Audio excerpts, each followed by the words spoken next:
नमस्कार, आप देख रहे हैं एमएस टुडे। मैं हूं आपके साथ प्रिया बाजपेयी। खूबसूरती के दीवाने हर कोई होता है, चाहे वो पुरुष हो या फिर महिला हो। हर कोई चाहता है कि वो बहुत ज़्यादा खूबसूरत दिखे। और बालों की जो समस्या होती है, अगर वो बाल आपके झड़ने लगे या बाल आपके बढ़े नहीं, तो महिलाओं को सबसे ज़्यादा इरिटेशन होती है।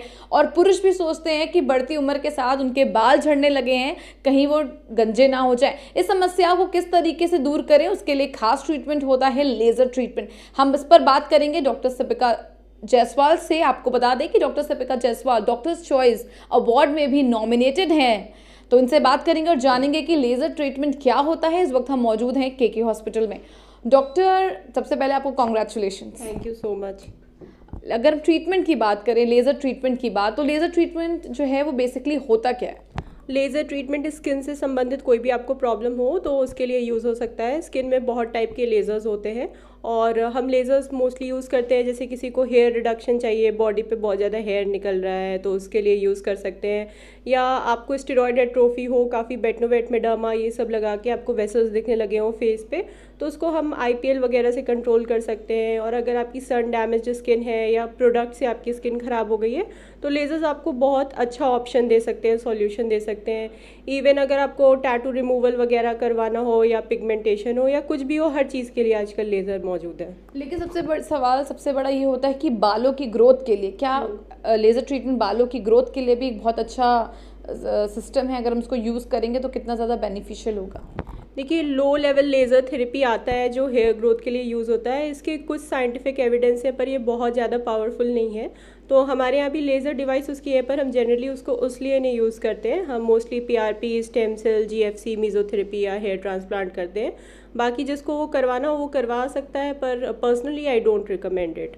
जैसे आपने हेयर ट्रांसप्लांट की बात करी, तो क्या हेयर ट्रांसप्लांट भी आपका लेज़र का ही पार्ट है? जी, हेयर ट्रांसप्लांट लेज़र का पार्ट नहीं है। ये एक सर्जरी है जिसमें हम एफयूई, एफयूडी या डीएचटी लेवल से उसको करते हैं। और इसमें पेशेंट को हम पहले काउंसलिंग करते हैं, ब्लड टेस्ट वगैरह लेते हैं, फिर पीछे से हेयर फॉलिकल्स के थ्रू आगे ट्रांसप्लांट करते हैं। इसको हम बॉडी से भी ले सकते हैं या स्कैल्प से भी ले सकते हैं। और उसको बेसिकली ट्रांसप्लांट मीन्स हम लगाते हैं, तो हेयर को हम एक जगह से लेके दूसरी जगह फिक्स करते हैं। तो that is basically a surgery. अगर हम आपने हेयर्स की बात करी, कुछ लोगों को समस्या होती है, बाल शरीर में बहुत ज़्यादा बाल होते हैं, तो क्या कितने सेटअप्स में ये पूरा प्रोग्राम होता है? क्या कितना पेमेंट आता है? क्योंकि लोगों को सबसे बड़ी समस्या है कि खर्चा कितना होगा। जी जी, आजकल के तो लेज़र ट्रीटमेंट बहुत ही सस्ते हो गए हैं और ये ग्रेटली इंडिया में डिपेंड करता है कि आपका डॉक्टर कौन है और आप कौन सा लेज़र मशीन यूज़ कर रहे हैं। जैसे आपने हेयर रिडक्शन की बात की, तो हेयर रिडक्शन में भी हमारे पास आईपीएल, डायोड, एसएचआर ये सब टेक्नोलॉजी है। जैसे मेरे यहाँ ही एसएचआर है, that is the best in lasers. उसमें आईपीएल और डायोड से ज़्यादा बेटर होता है। 48 डिग्री टेम्परेचर पे आपका मेलानिन और हेयर रूट हीट हो जाता है और हेयर रिडक्शन हो जाता है। अब अगर हम बात करें कि कितने सेशंस लगेंगे, तो मोस्टली 6 to 8 सेशंस लगते हैं। और अगर कोई हार्मोनल अपसेट का पेशेंट है तो 8 से 12 सेशंस भी लग सकते हैं या उससे ज़्यादा भी लग सकते हैं। इसलिए पहले आपको अपना हार्मोनल लेवल कंट्रोल करने की ज़रूरत है। और खर्चा मोस्टली फ्यू थाउजेंड्स में होता है ऑल ओवर इंडिया। अगर आपने जैसे हेयर ट्रांसप्लांट की बात करी, हेयर रिडक्शन की बात करी, लेकिन बेसिकली अगर उसको समझना चाहें तो कब हमें ये प्रोसेस लोगों को लगता है कि अब ये प्रोसेस उन्हें स्टार्ट कर देना चाहिए? और डॉक्टर उनको किस तरीके के उसमें सिम्टम्स दिखते हैं जब डॉक्टर उनको ये ट्रीटमेंट रिकमेंड करते हैं? देखिए, मोस्टली अगर डिजीज़ केस में हम लोग बात करें तो जिसको हार्मोनल अपसेट है, जैसे पीसीओडी हो गया या आपके यूट्रस ओवरी से संबंधित कोई प्रॉब्लम है, उसकी वजह से आपके जनरल बॉडी पे हेयर ज़्यादा आने लगे, फेस पे हेयर ग्रोथ होने लग गई है, तब पेशेंट उठ के डॉक्टर के पास आता है। तब हम लोग ट्रीटमेंट के बाद लेज़र रिकमेंड करते हैं। और नॉर्मली भी जैसे आप जितना वैक्सिंग, शेविंग इन सब पे खर्चे करते हैं, तो अगर आप कैलकुलेट करेंगे तो लेज़र में बहुत कम समय में, बहुत कम खर्चे में वो सब चीज़ें आपको मिल जाती हैं। रिजल्ट पूरा 100%, 90% ऐसे होता है, depends on the machine and doctor. तो आई थिंक लेज़र ज़्यादा बेटर ऑप्शन है। तो क्या मैम इससे परमानेंट बॉडी से बाल चले जाते हैं या फिर कुछ टाइम बाद, 6 महीने या 1 साल बाद फिर से वो बाल बॉडी पर वापस आ जाते हैं? डिपेंड करता है आपके लेज़र पे। अगर आप बहुत अच्छा लेज़र से करवा रहे हैं तो कम से कम 10 साल ये रहता है। 10 साल इसकी मतलब रिसर्च गारंटीड है कि 10 ईयर्स ये काम करेगा। उसके बाद आपके एजिंग, आपके स्किन प्रोसेस, आपके जीन्स पे डिपेंड है कि बाल वापस आएगा या नहीं आएगा, पर मोस्टली 10 ईयर्स तक रिसर्च किए गए हैं। तो मतलब हेयर जो आपने ट्रांसप्लांट की पूरा प्रोसेस बताया, ये बॉडी के हेयर रिमूवल के लिए भी है कि बालों के, या सिर्फ सर पे जो आपके बाल ग्रोथ है उसके लिए? देखिए, हेयर ट्रांसप्लांट में आप बॉडी के किसी पार्ट पे बाल उगा सकते हो, और जो लेज़र हेयर रिमूवल है वो हेयर रिडक्शन के लिए होता है कि वहाँ बाल ना आए। तो ये दोनों दो अलग प्रोसेस है। जैसे हेयर ट्रांसप्लांट सर्जरी के लिए है तो उसमें आप स्कैल्प या बियर्ड, इवन लोग आईब्रो मुस्टैच भी ट्रांसप्लांट करवाते हैं जिन लड़कों के नहीं आते हैं। और लड़कियों को ये रहता है कि मुझे बाल नहीं चाहिए, बॉडी पे नहीं चाहिए, मैं अब पार्लर जा जा के थक चुकी हूँ। तो हम लोग उन्हें रिकमेंड करते हैं कि हर महीने आप एक सेशन के लिए आओ, और 5-6 महीने बाद छुट्टी कर देते हैं, उसके बाद फिर हेयर नहीं आता है।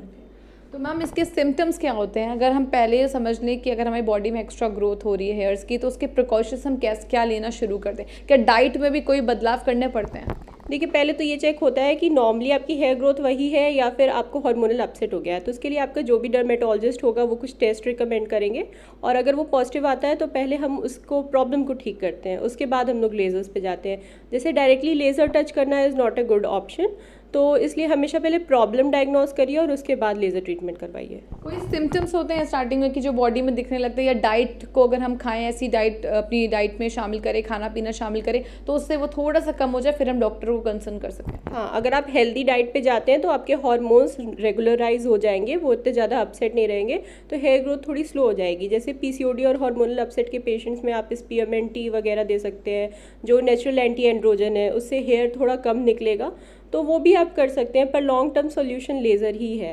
तो मैम बेसिकली आप क्या टिप्स देना चाहेंगे ऐसे लोगों को जो इस समस्या से इस वक्त परेशान है? देखिए, इस प्रॉब्लम के लिए तो आपके पास लेज़र है ही, उसके अलावा अगर आपको बाकी प्रॉब्लम्स है, जैसे आपको बहुत ज़्यादा फैट है किसी लोकलाइज एरिया पे, तो आजकल कूल स्कल्पटिंग, क्रायोलाइपोलिसिस और इवन एम स्कल्पटिंग, ये सब टेक्नोलॉजी है जो वहाँ से फ़ैट घटा देता है।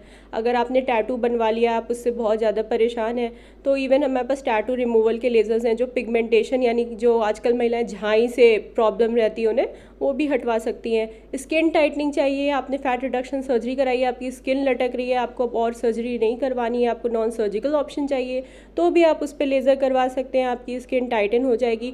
हर चीज़ के लिए जो भी आज हम लोग सोच सकते हैं, हर चीज़ के लिए लेज़र है। जैसे आप गिर गए हैं, कटे मार्क्स हैं, आप जल गए हो, उसके निशान है, हर चीज़ लेज़र से जा सकती है।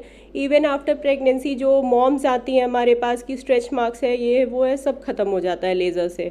तो choose your good doctor. Laser treatment को लेकर पेशेंट्स के अंदर एक मिथ रहता है कि कहीं इसके साइड इफेक्ट्स तो नहीं है, कहीं ऐसा तो नहीं हमारी बॉडी पे कुछ मार्क्स आ जाए या हमारी स्किन वाइटनिंग हो जाए, तो इसके साइड इफेक्ट्स क्या हो सकते हैं डॉक्टर? और साइड इफ़ेक्ट्स देखिए बहुत कुछ हो सकते हैं। जैसे पेशेंट पे करे उसके पहले उन्हें चेक करना चाहिए कि आपके लेज़र पे FDA और CE मार्क है कि नहीं, क्योंकि आप पेमेंट कर रहे हो तो आप चाहोगे कि बेस्ट से बेस्ट रिज़ल्ट मिले। पर ऐसे कई क्लिनिक्स हैं जो चाइना वगैरह से इंपोर्ट करते हैं, या फिर उनकी बहुत लो एंड लेज़र होती हैं, तो कई बार वो स्किन बर्न कर सकती है या उनका पूरा इफेक्ट नहीं आ सकता, आपके पैसे वेस्ट हो सकते हैं। तो always choose your good doctor जिसकी सारी डिग्रीज हो, स्किल्ड हो। तो ऐसे डॉक्टर्स मोस्टली अपना लेज़र बढ़िया लाते हैं, अच्छी जगह से इंपोर्ट करते हैं, जैसे USA, इटली, ये कोरिया वगैरह। साउथ कोरिया की टेक्नोलॉजी बहुत ही अच्छी है, तो वहाँ से अगर लेज़र्स हैं तो वो KFDA अप्रूव्ड होंगे। अगर US से लेज़र है तो US FDA मार्क होगा। और अगर यूरोपियन कंट्रीज से है, इंग्लैंड से, ब्रिटेन से, लंदन मेड है, उन सब पे CE मार्क रहेगा। तो अगर आप अपने डॉक्टर से ये सब पूछ के लेज़र पे देख सकते हैं, तो यानी आप एक जेन्युइन लेज़र करवाने जा रहे हैं और इसके कोई साइड इफ़ेक्ट्स नहीं होंगे, तो you can safely go for that laser. लेकिन मैम प्रिकॉशंस क्या हो सकते हैं अगर लेज़र ट्रीटमेंट से लेने से पहले हम किन बातों का सबसे ज़्यादा ध्यान रखें? देखिए, लेज़र के पहले तो आप अच्छा क्लिनिक या अच्छा हॉस्पिटल चूज़ करिए, अपना डॉक्टर बढ़िया चूज़ करिए। आजकल बहुत सारे डेंटिस्ट, होम्योपैथिक, आयुर्वेदिक भी लेज़र ट्रीटमेंट करने लगे हैं, स्किन के कंसल्टेशन देने लगे हैं। तो आपको पूरा ऐसे किसी के हाथ में जाना चाहिए जिसको स्किन का पूरा पता हो, स्टार्ट से एंडिंग तक सारे साइंसेस पता हो, तो आप ऐसे डॉक्टर के पास जाइए। दूसरा, लेज़र आप खुद चेक करिए, क्योंकि जैसे डॉक्टर की रिस्पॉन्सिबिलिटी बनती है वैसे आपकी भी रिस्पॉन्सिबिलिटी बनती है कि आप खुद चीट ना हो, आपको अच्छी टेक्नोलॉजी मिले। और उसके अलावा आप कोई भी लेज़र करते हो तो अगर आप उसके पहले से सनस्क्रीन लगा रहे हैं तो लेज़र का इफेक्ट बहुत बढ़िया आता है, क्योंकि लेज़र के बाद भी हम लोग सनस्क्रीन लगाने को बोलते ही बोलते हैं। तो मतलब it is an added precaution.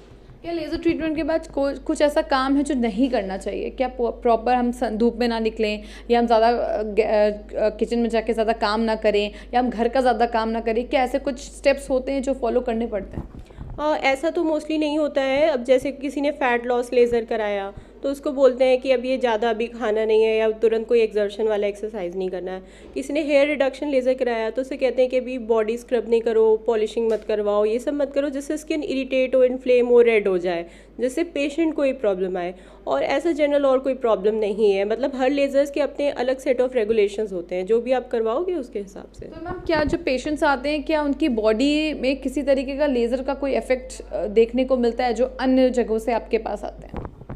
बहुत ऐसे पेशेंट्स आते हैं इधर उधर क्लिनिक से और मतलब इवन गांव से जो झोला छाप वगैरह को दिखाते हैं, और कई बार लेज़र से पूरा स्किन बर्न मैंने केसेस देखे हैं कि ऐसे भी पेशेंट्स मेरे पास हैं जिन्होंने लेज़र कराया है, फिर उसको ठीक करने के लिए कि वो बर्न हो गया है, यूट्यूब से देख के उस पर जिंजर गार्लिक पेस्ट लगा लिया है और उसके बाद स्किन पूरी निकल आई है, फिर उसको ठीक करने के लिए किसी और सेंटर से फिर से लेज़र कराया है। तो ये सब ट्रीट करना फिर बहुत ही इम्पॉसिबल हो जाता है, डॉक्टर के लिए चैलेंजिंग हो जाता है। तो इसीलिए मेरे हिसाब से किसी भी लेज़र का अगर आप किसी अनट्रेन्ड इंसान से करवाते हो तो बहुत बुरे इफेक्ट आ सकते हैं। तो आपने देखा, ये थी हमारे साथ डॉक्टर सपिका जायसवाल, जिन्होंने साफ तौर पे कहा कि अगर आपको कोई भी समस्या है या किसी भी तरह की समस्या से आप परेशान हैं तो आप लेज़र ट्रीटमेंट का सहारा ले सकते हैं। अगर बॉडी पर एक्स्ट्रा बाल हैं तो वो भी लेज़र ट्रीटमेंट के जरिए चले जाएंगे। टैटू रिमूव करना है, कट के मार्क्स हैं, हर चीज़ का इलाज है लेज़र ट्रीटमेंट। ऐसे ही बने रहिए MS टुडे के साथ। वीडियो जर्नलिस्ट कुंदन सिंह के साथ मैं प्रिया बाजपेयी, MS टुडे लखनऊ।